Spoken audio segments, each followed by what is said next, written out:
Okay, for this next problem, we've got a squared plus 2a minus 63 equals, and we put the equals 0 here on this one. So let's go ahead and we're multiplying to negative 63 and adding to positive 2.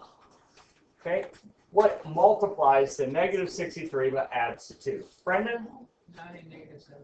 9 and negative 7. Okay, so we're going to have a plus 9 and a negative 7. Okay, and then we just simply set this to 0. And again, whatever's in this part of the equation, if that equals 0, the whole thing's going to equal 0, just simply because it's multiplication. So in this case, a plus 9 equals 0, so we subtract 9. And you'll be able to do this a little more automatic as you move on. But that's negative 9, but you can't forget about this side of the multiplication problem, because if this equals 0 also, then it's going to equal 0. So a minus 7 equals 0. A plus, so a equals 7. 7 minus 7 equals 0, obviously. So are there any questions with that? So tonight, or last night's homework really dealt with these type of problems. If you didn't get that, then or you didn't do it, either way, that's okay. I mean, I wasn't here to explain to you what that was homework, but make sure that you look at that and go back and factor them and then solve them, just like these problems. Okay? So since we don't have homework the next 2 nights, there you go. Moving right along. 9.4, factoring trinomials. You might be saying, well, we've been factoring trinomials. Why do we have to do that? Well, today's lesson is that we're factoring polynomials of the form ax squared plus bx plus c, where a is greater than 1. So all the other problems we've been dealing with where a equaled 1. Now we're dealing with problems that are where a is greater than 1. Can you go up for a second, like up to the top of the thing? Yeah. Factoring trinomials, 9.4. So our goal is that we're going to start with a problem with something like 3x squared plus 10x plus 7. And our goal is to get it into factored form. And if I multiply this out, 3 times x equals 3x squared. 3x times 1 is plus 3x. 7 times x is plus 7x. And 7 times 1 is 7. I combine my like terms, and that would equal 10x, which would give me the same thing as up here. So, anyone have an idea how we would approach solving this?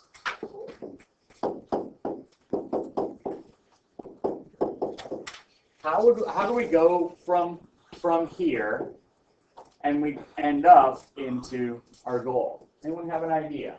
Like that underlined thing where, like you multiply like 7 plus 7, like, you know what I mean? Like those pairs in there. Okay. Yeah. So you know that we're still adding there then, that when you're saying this part, the underlined part, we know that we're still adding the 10, right? And you could see in here we've got that 3x plus 7x, 3x plus 7x. There is still that adding. Any other ideas, Samantha? Multiply 7 times 3. And why would we do that? Because before when a equals 1, we multiply a and c. Okay, so, and just thinking back when we said we're multiplying times, before, remember we had that little T chart, and I would say we're multiplying to AC and adding to B. Okay, so we're still adding to B, and we're still multiplying to AC. The only problem is when we figure out if we're doing multiplying to that, we're multiplying to 21. Oops, maybe I should put it down here. Multiplying to 21 by adding to 10. Anyone know what multiplies to 21 and adds to 10? Andy? 3 and 7, good. Okay, 3 plus 10 is 3 plus 7. I meant 3 plus 7 equals 10. Thank you. But then we can't just simply put in, we can't just go x squared plus 3, x squared plus 7, right? That doesn't, it doesn't work like that in this problem. So how do we still get to 3x plus 10 plus 7? How do we get to this goal of 3x plus 7, x plus 1, when we just have 3 and 7? Yes? Because what you sit there and when you look at the beginning problem, you see there's a 3x squared, so you were actually going to have to distribute a 3, so you would have to put a 3 into your problem. Okay. Well, let's go ahead and look at how we solve a problem like this. Okay. There's one way, the way that I go about this. Let's go over here. Let's come to our next problem. Let's go to this problem. We'll come back at the very end and we'll see if we can solve that problem. Okay? All right. So here, again, we are going to multiply. We are going to multiply here to what and add to what? So remember, we've got AC. We're multiplying to AC and adding to B. Our multiplication and our addition. Jacob, what are we multiplying to here? 10. Multiplying to 10. And how'd you do that? Because there's a 2x squared, so you have to take the 2 times the c, which would be 5, so that would equal 10 then. So there's And c would be times it. okay. So 2 times 5 or 2 times 5 is 10. Good. And what are we adding to? I don't know why I put 2 times 5 here. Should have put 2 times 5 up here.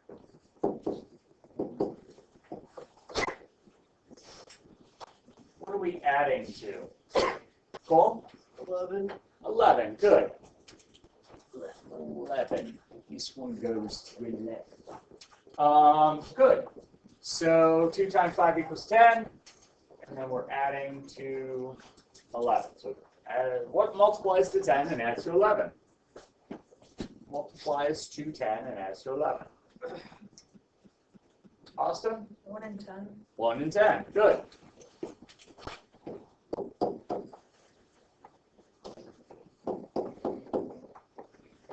All right. So now what we've got here is the guess and check method. The guess and check method. Here we have to, there's essentially guess and check until we make this correct. So I'm going to pause for a second. Let's see if we can guess and check to get this correct. All right, so sorry I wasn't recording there, but Jacob shared with us kind of a way to look at how to get to this and just kind of guess and then check through multiplication. That's not your best method. There's 2 methods that I'll show you. Today I'm just going to show you splitting the middle term. The splitting the middle term is what I found in the past teaching this is what most people do to get this answer. So what we're going to do here to split the middle term is you're going to take, we already know we're multiplying. Here, I'll write it down. Bring this portion of the problem down here. I just want to smack the wall.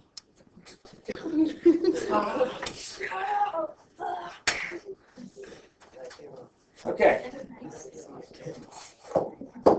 So we know that we're multiplying to 10 and adding to 1, and to do that we do 1 time or adding to 11. To do that we've got 1 times 10 and 1 plus 10. So 1 and 10 are our key numbers there. So what we're going to do is we take these key numbers, 1 and 10, and we split the middle term. So we leave our original problem. Maybe I should bring the original problem down here also. So what we're going to do is we're going to take the original problem, we're going to take and write it out, except for we split the middle term. We know that we're multiplying to or we're adding to 1 and 10. Okay? Now you've actually done a problem like this before and you may not even know it. You're going to factor out, you're going to split the middle terms. You're going to take these and find a common factor. Oh, we Okay? did this. So We did this. Exactly, you've already done it. I like this. So then, So and that's why most people like this rather than the box method. That's why I'm not even going to show you. So now we know that we can take out an x from here. And that leaves us with 2x plus 1. And we know we can, what's a common factor here in 10x plus 5? Good. And we're left with 2x plus 1. And then we know that this, since x is multiplying this binomial, and 5 is also multiplying 2x plus 1, we can write x plus 5 times 2x plus 1. And that's how we factor it out. I like that. Yeah, it's just building upon what we already know. So we know that what we're multiplying to and what we're adding to, and once we find out that we're multiplying and adding to that, that gives us our two key numbers to split the middle term with. And that's what they're really referring to when we say split the middle term, is we're splitting this up into what we're adding to, or sometimes what we're adding to, whether it's positive or negative, but we're still adding. Okay? So now, if I wanted to come back just for a second to this problem, our goal was this. Okay, we had 3 plus 7. So we're going to take, and we have the middle term split here. So I'm going to take this, what I started with, and I'm going to, let's bring it down here a little bit, because we don't need that. I'll erase it so it doesn't confuse us. But here I split the middle term. So, and that's why I kind of underlined that before, because I was going to see if someone saw that, or if you could get to that. It's a little tricky to see just by doing it right away. But now we're going to take 3x squared plus 3x, and then 7x plus 7. Okay, and I know I've got a like term there. I've got 3x. This is my greatest common factor, and I'm left with x plus 1. And in this one, I've got a 7 that's common, so I've got 7, and I'm left with x plus 1. So my answer is 3x, or my factored form is 3x plus 7 times x plus 1. Okay. And that's how we factor a trinomial with a leading coefficient that is greater than 1, or where a is greater than 1. Yes, sir? What if you had for your a value? What would you do if you had like 4 or something? Would you split the x's into 2 and x and 2x, or would you keep it as 4x and x? If your a was 4. Well, your a, you would still write it as 4x squared, and you'd still have to be able to combine it. If you can't, if two terms, if you can't make both of them find a common factor in your middle term, it's not factorable. So as long as we go through the process and you're looking for common factors, and there are some, you can factor it to this. Some things you can't factor. And we're going to talk about those special cases soon, where you can't factor every single trinomial.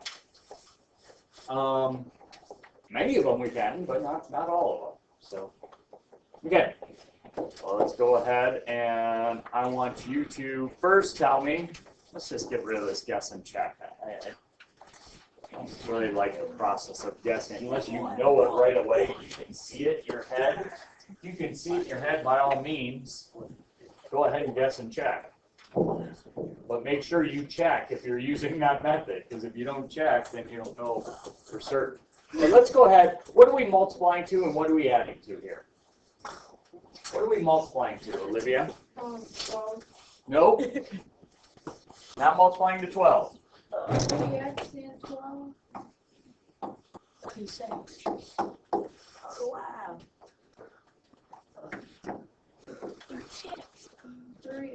12, right? 3 and 12. Yeah. So we're multiplying to what does A times C equal? 36. There you go. So we're multiplying to 36. So you gotta remember, you're always, what's hard about this is you're always multiplying 12 times 3. It's easy when it's 12 times 1. Those problems are simple. Okay. Yes? And we're adding the 13. And we're adding to 13. You're right. Okay, so what multiplies to 36 and adds to 13?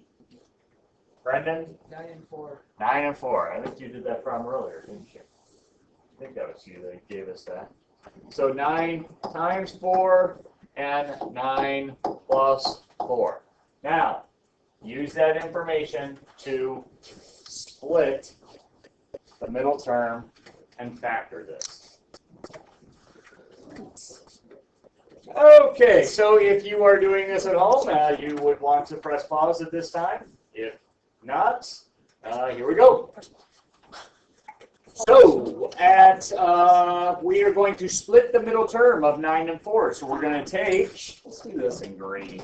We're going to do 3x squared, and then we've got 9 and 4. So we're going to do plus 9x plus 4x. And you got to remember to put the x's on there. So you're just splitting this part up here. And that's where the 9 and 4 comes from. And then we're going to add, or we've got the 12 there.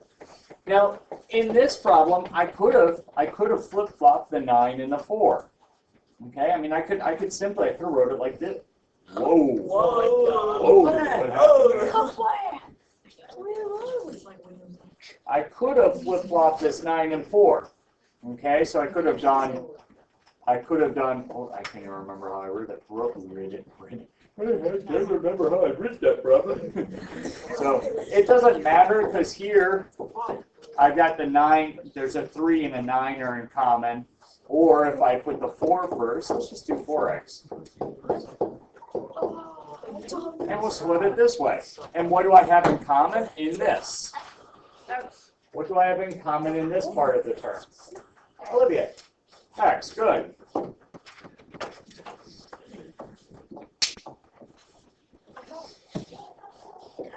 And once we factor out x, we're left with 3x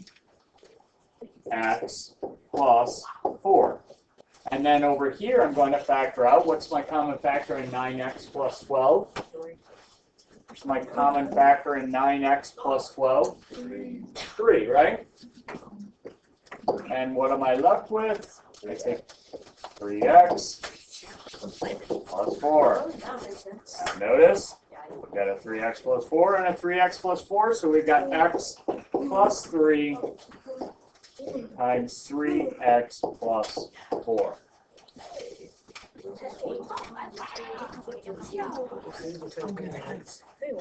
Alrighty. And as I said, we're going to get this guess and check out of here unless you can see it right away. So I'm just cutting it out of there. Okay, so now you get to figure out a little bit more tricky one.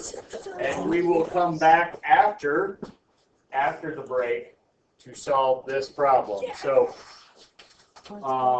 you can work through, and I'll give you 1 minute after the bell rings, the second bell rings, the tardy bell, to have this finished. But just think about what you're adding to and multiplying to. And I will press pause. All right, what are we multiplying to here? 288. 288, and we're adding to 41, right? So we're multiplying to 288 and adding to 41. I was talking to Jared for just a little bit here about this, and kind of the process that I do is instead of trying, I don't know all the factors that multiply to 288. Now I could do that. I could do my logical approach to numbers that multiply to 288, and I know like 1 times 288, but I know that doesn't work because 1 plus 288 obviously is 289. So I know that one doesn't work. And then I'd go to 2, and what's half of 288?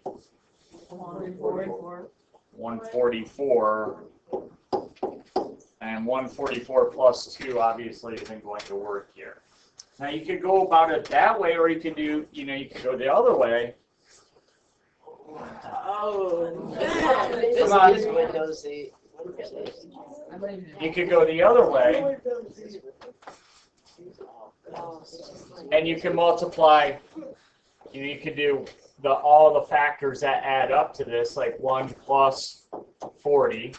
Well, 40 times 1 is 40, or 2 plus 39.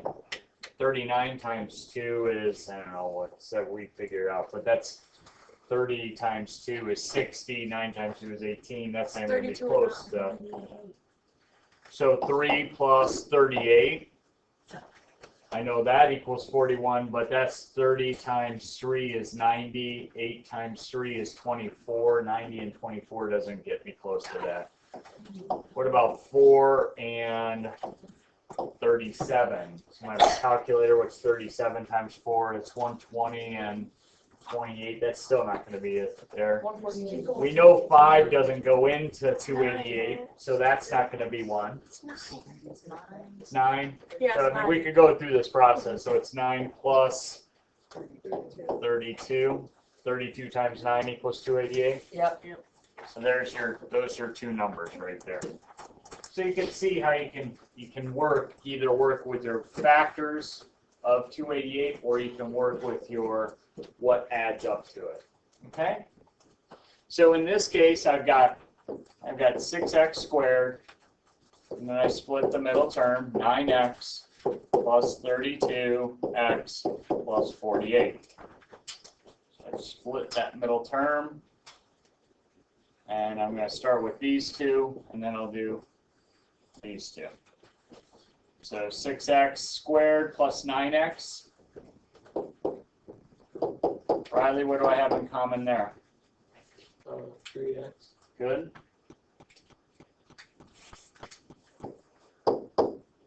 So what am I left with? 2x and 3x. Yeah, 3x. 3x. Oh, 3. Just 3. There you go.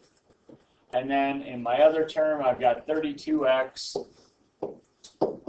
plus 48, or my other binomial, I should say. And what do I have in common there? Jacob? 16. 16. Good. And what am I left with? You're left with 3x. Oh, wait, no. You're left with 2x plus 3. Plus 3. Same.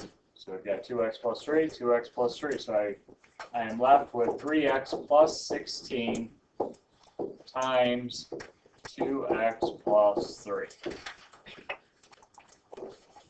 Okay. Now notice, and this is what I'm saying, your guess and check method, you can start to do this if you know the last two numbers are going to multiply to 48.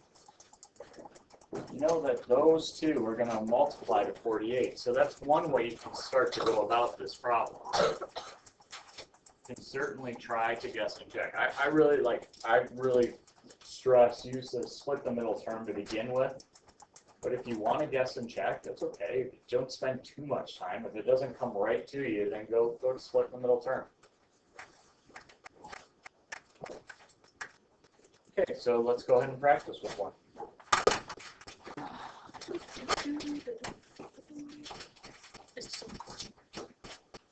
Yeah, I'll press pause at this time. alrighty. Okay, what are we multiplying to?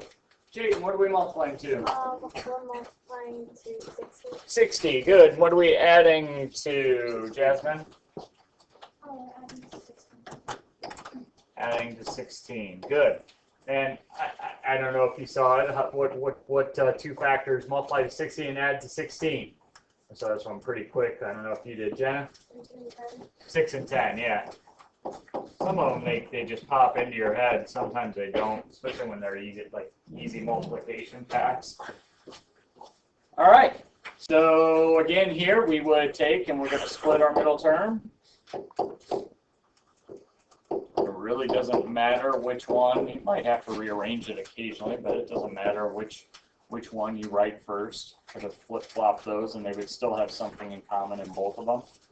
But here I'm going to, since I just have it written this way, I'm going to split these two binomials like this, and I take a 5x out of the first one. I'm left with x plus 2. And I'm going to take a 6 out of this one, and I'm left with an x plus 2. So my answer then is 5x plus 6 times x plus 2. Okay? Now, we could take this one step farther. We could take this one step farther, and if it equals 0, we could solve this equation. We could solve this by saying this equals 0, and this equals 0, and this equals 0. But then we know that if anything, using the zero product property of multiplication, we know, I guess zero product property says that, but anyway, if this equals 0, then the whole thing's going to equal 0, or if that equals 0, the whole thing's going to equal 0. So we can automatically see right here, 2 minus, or negative 2 plus 2 equals 0. So x1 solution is x equals negative 2. This one's a little more tricky, but you'll start to be able to do these almost in your head as you move along. Subtract 6, subtract 6, we've got 5x equals negative 6, and then x equals negative 6 over 5. So those are your two solutions. Our x equals, our solution set is negative 6/5 and negative 2. That's if it said equals to 0. You can't solve it if it doesn't say equals to 0. So. All right.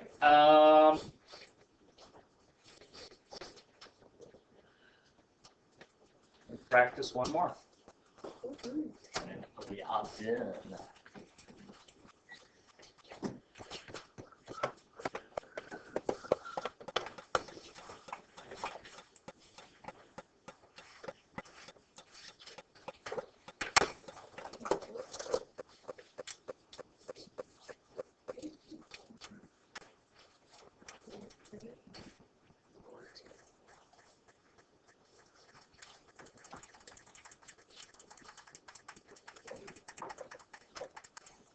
Did that help?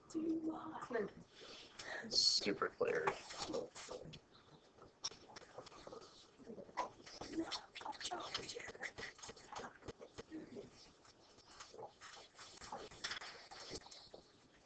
Oh, this one's easy too. Riley, you getting it? I think so. It's multiply a for 20. Yeah. Well, maybe it's not quite as easy as I thought it was.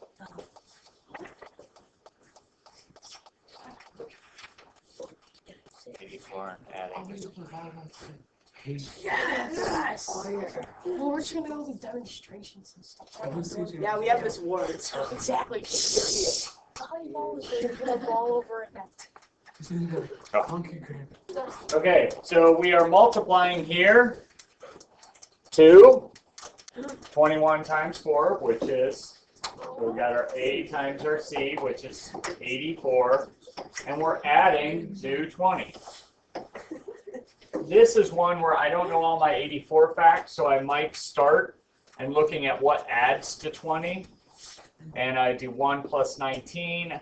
I'm going to write that one down. I know that doesn't work. 2 plus 18. 18 times 2 is 36. I'm still a ways off there. I'm going to go to 4 here. 4 plus, what's 4 plus 16? Does 16 times 4 equal 84? Well, I know 10 times 4 is 40, and 6 times 4 is 24. That's going to equal 64. So getting closer. I know my 5 is probably not going to work. I'm going to try 6. 6 plus 14. 14 times 6, so I've got 10 times 6 is 60, and 6 times 4 is 24. There you go.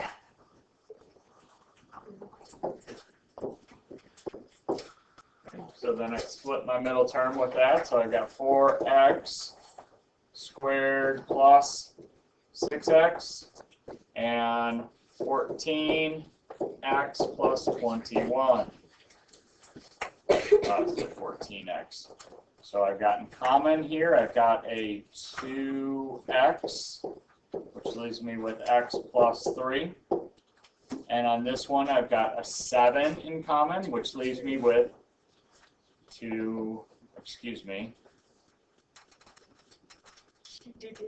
7's in common, right? Yeah. 7, which leaves me with 2x plus 3. Yeah, so I had a brain fart there. Oh, that's 2x, that's why. That was my mistake, was right there. Sorry about that. So then I'm left with 2x plus 7 and 2x plus 3. Okay. So you are prepared to start doing your homework. If we look at the assignment sheet here, we've got last night's homework was 493, 38 through 50. You can even start on 499, 15 through 43, every other odd. Okay? Wait, that's on Friday? Wait, has the homework on Friday? It really isn't going to be. I'm going to do it tomorrow. I don't think we're going to need 2 days on 9-4. 38 to 50 even? Yep. 38 through 50 even, and then this is going to be due on Thursday. I'm gonna move that up. So. Did we do 38 through 50 even yesterday? You may have already done that. That's what I'm saying. So some people didn't do that, but So what's the No, we turned it into this one. the teachers. Yeah, that's the one that we turned into the teacher. Well, it's not due till it won't be due till Friday. Yeah, 18 to 34. So 38. Yeah, I saw he collected that. I'll put that individually into the grade book because I didn't mean for him to collect that, but yeah.